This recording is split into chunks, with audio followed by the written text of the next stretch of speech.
And last but not least, the thorn amongst the roses, as some may say, Mr. Amoy Thomas is a dedicated data science and public health professional pursuing a bachelor's degree in data science while concurrently, at the same time, completing a master's in public health. He has a strong interest in applying data analytics, machine learning, and artificial intelligence to strengthen national health surveillance and support evidence-based decision-making.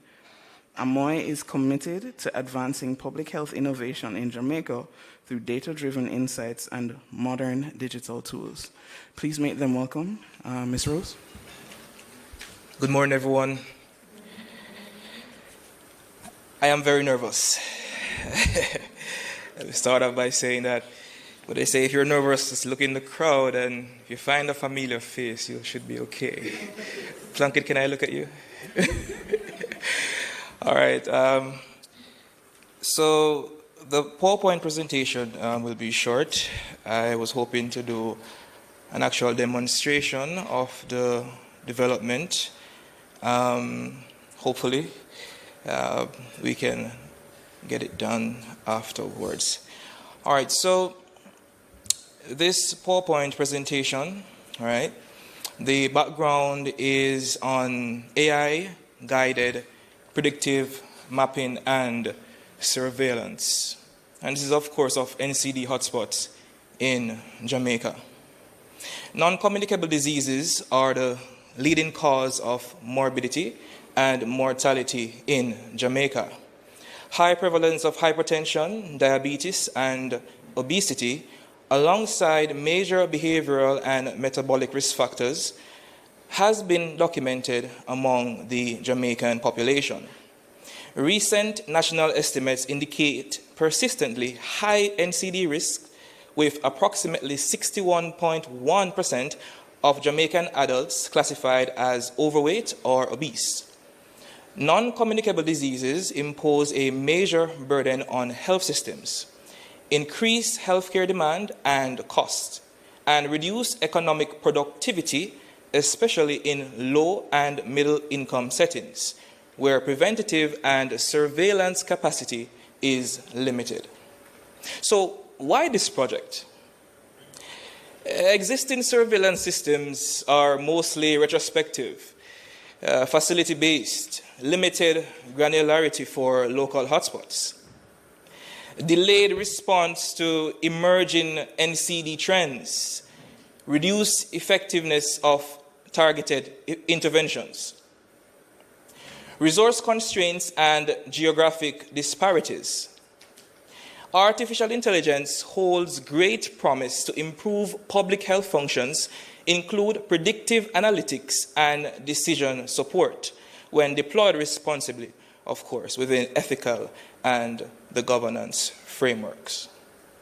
Aim and objectives: build a voice-enabled AI-powered web platform to predict and map NCD hotspots across Jamaica. Objective: integrate geospatial data with predictive models to identify population and individual level risk. Provide interactive GIS maps, risk dashboards, and of course, voice-driven summaries for hands-free use. Design a modular, scalable system suitable for low-resource environments and Ministry of Health and Wellness integration.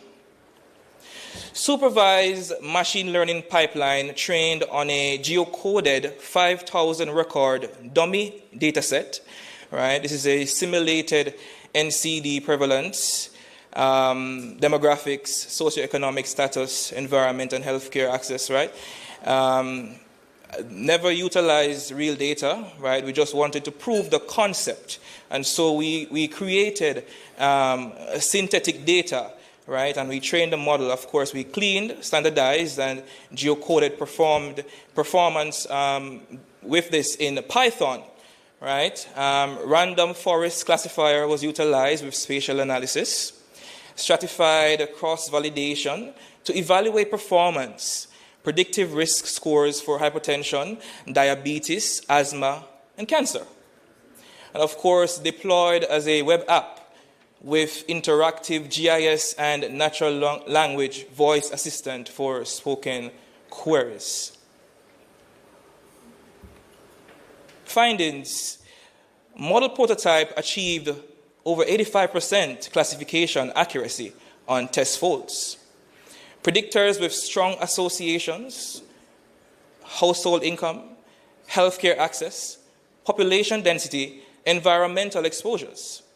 Risk maps highlighted underserved rural and urban periphery hotspots for targeted intervention. Individual level risk profiles enabled stratified outreach and resource prioritization. Interactive GIS map with zoomable layered views. Voice-enabled assistant for hands-free queries and spoken summaries. And of course, the dashboard aggregated indicators, trend graphs, hotspot alerts, and patient-level risk lists. And of course, we have the feature to export, whether by CSV or PDF. Implementation steps from prototype to deployment. Data partnership with Ministry of Health and Wellness. Secure de-identified datasets and metadata. Model retraining and validation on real-world data. External expert review and bias audit. User-centered testing with Ministry of Health and Wellness staff and field teams. Pilot deployment in selected parishes, monitor, evaluate, and refine. Scale up, integrate into national surveillance and training for Ministry of Health and Wellness personnel. The benefits to the Ministry of Health and Wellness in Jamaica: early detection of emerging NCD hotspots, provides targeted interventions, efficient resource allocation, supports evidence-based policy, planning and localized prevention campaigns, improves equity by identifying underserved communities and enabling targeted outreach, builds national capacity in digital surveillance, and sets a regional blueprint for the Caribbean. And of course, this is where I should demonstrate my application, but we're not able to at this time. And so these are my references. Thank you very much.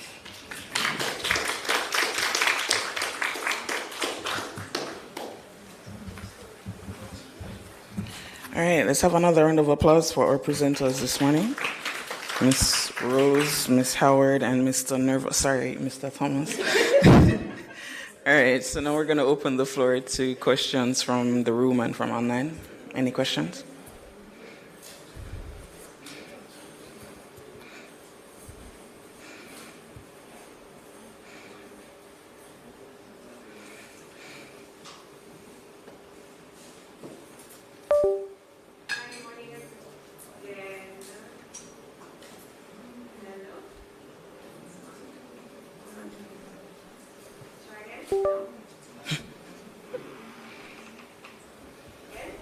Some technical difficulties.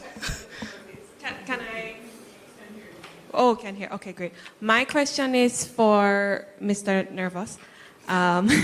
You did quite well. I think you did quite well. It didn't show. You're an excellent presenter, I think. You spoke well.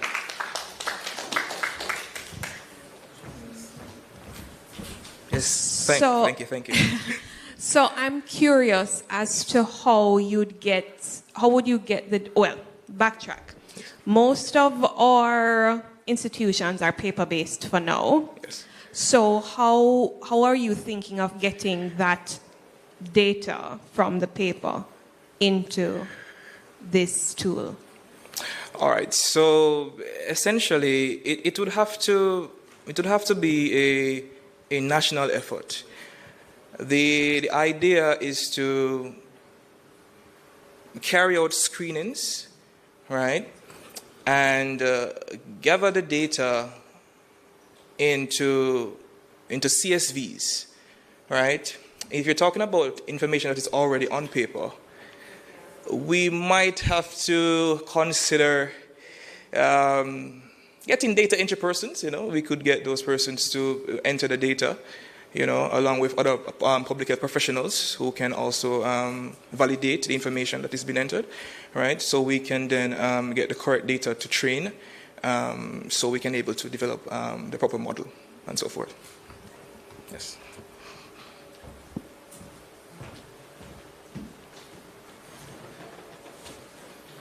All right, Mr. Thomas, good morning. Dr. Campbell here. All right, your report on a geospatial data set of 5,000 records. Yes. All right, but can you see what specific variables were simulated? Okay. Yes, I can do that. So, by the way, I must say, I'm not seeing Mr. Burrows, he's not here, but when he came by the Southern region to do a training, he was able to provide me with some shapefiles, and that was instrumental in developing this application. Now, in terms of the parameters, separate apart from the shapefile coordinates and so forth, we have parameters such as distance to clinic, right? Distance to hospital. We have the age, we have the sex, right? We have household income, right? We have education level. We have industrial exposure. We have traffic density. We have air quality index. We have green space index, water quality index, persons who have health insurance, healthcare access, persons who smoke, alcohol use. We also have physical activity, diet quality. Yes, we have a lot of parameters that we utilize in the data set. Right, and I guess you'd have to have some distribution in the model, right? Yes. So how were these distribution chosen to match Jamaica's demographic? Okay, so essentially, we would have researched online, right, and utilizing different papers that speak on NCDs and the different factors that contribute to NCDs and so forth, and then we're able to actually simulate, based on that information, what it would be like in the dummy data set. Yes. Also, you reported 85% classification accuracy. Yes. Was this broken down by disease? Did you check for sensitivity or specificity? All right. So currently the application targeting only 4 NCDs at the moment, right? And as a matter of fact, my abstract said 85%, but afterwards I was able to actually retrain, and I was able to get like 90%, over 90% in each model for each NCD. I thank you for that. Just give me one summary of what you found out with your data of presentation. In terms of a summary, I would say that the models, they worked, and of course over 90% accuracy, and of course the application was developed successfully. I would say the project was a success. And if implemented, it would make a change not only to Jamaica, but even the far-reaching Caribbean and the entire world. Thank you. Yes. Mr. Thomas, one more question online. How adaptable is your proposed system to other systems within the MOH&W? Is it separate system or will it be integrated? Okay, very good question. Now, it is a case where it can be integrated. What we would have to do is we would have to look at the already built systems and take a look at the database structure, right, and see how the information, is being stored. Take a look at the different fields and see what they provide, and of course we can easily extract the data, right? We can extract the data, put it into a CSV, and of course, train our models. Yeah, it wouldn't be would be an issue. It wouldn't be an issue, as long as the data is being captured by the different agencies and so forth. It wouldn't be an issue. Yes. All right, thank you. That's it.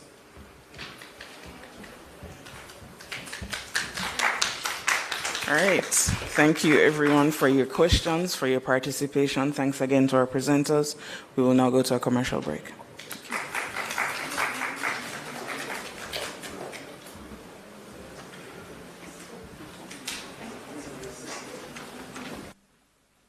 I was first diagnosed with cerebral